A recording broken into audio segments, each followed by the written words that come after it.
Chapter 14 Garrison's Last Stand. As quickly as things are done, they are also undone. 3 weeks after Lincoln's death, William Lloyd Garrison, who had been steadily on his anti racist journey, producing anti racist literature in The Liberator, including his critiques of Lincoln's racist political ploys, and his work for the American Anti Slavery Society, called it quits.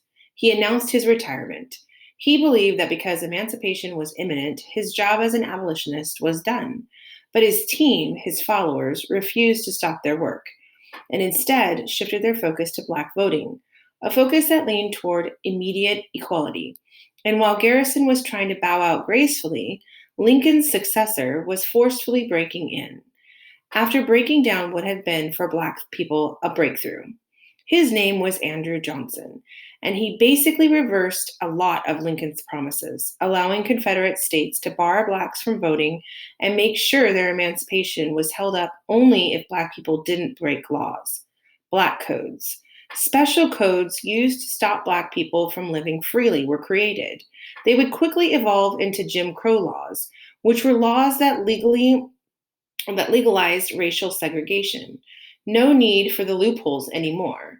All this was under President Johnson's watch. He emboldened the Ku Klux Klan, allowing them to wreck Black lives with no consequences and enshrine those racist codes and laws.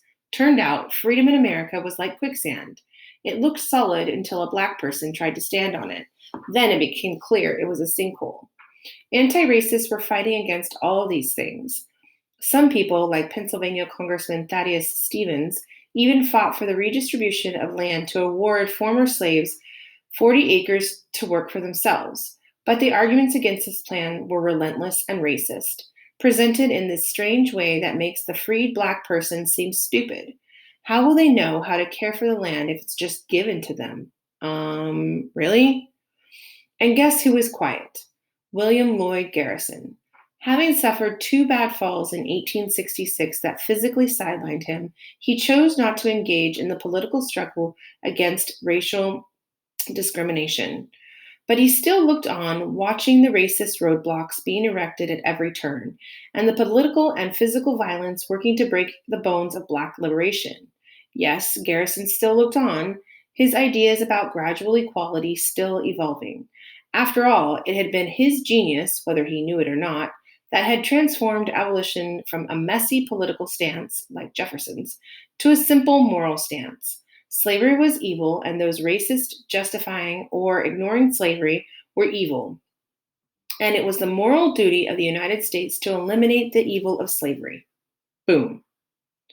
Andrew Johnson was one of the evil. He did everything he could to keep the Black people as free slaves. In response, Black people had to fight to build their own institutions, their own spaces to thrive, like colleges, or as they're called now, historically Black colleges and universities, HBCUs. From there came the Black male politician. And eventually, on February 3rd, 1870, the 15th Amendment was made official. The amendment made it so that no one could be prohibited from voting due to race, color, or previous condition of servitude. But the thing about this amendment, as well as the 13th and 14th, was that there were always loopholes, racist loopholes, potholes. See, the amendment doesn't state that Black politicians would be protected or that the voting requirements would be equal. Even so, racists didn't want the amendment to be pushed through because they saw giving the right to vote to all Black people as the establishment of some kind of Black supremacy. Really, it was just Black equality, Black opportunity. Black people from Boston to Richmond to Vicksburg, Mississippi, planned grand celebrations after the ratification.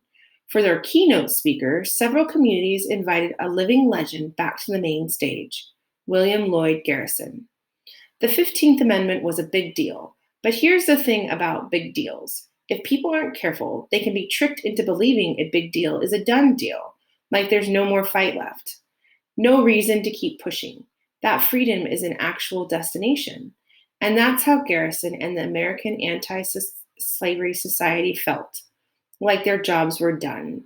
They disbanded in 1870. Everyone let their guard down, and the racists were right there with their right hooks and uppercuts to the face of freedom. Bring on white terrorism. Bring on more propaganda about brute and savage blacks. Bring on Black people doing their best to fight back. Black empowerment. Bring on women fighting back. Women empowerment. Bring on political pacifiers. Bring on more talks about colonization, this time to the Dominican Republic. Bring on domestic migration to Kansas, freedom from a second slavery.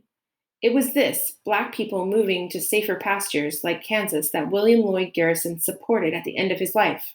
With Black people eager to leave the South, eager to give themselves a chance at safety, Kansas seemed to make more sense than the ever-present conversation of colonization to Africa, or even the North, or the far West.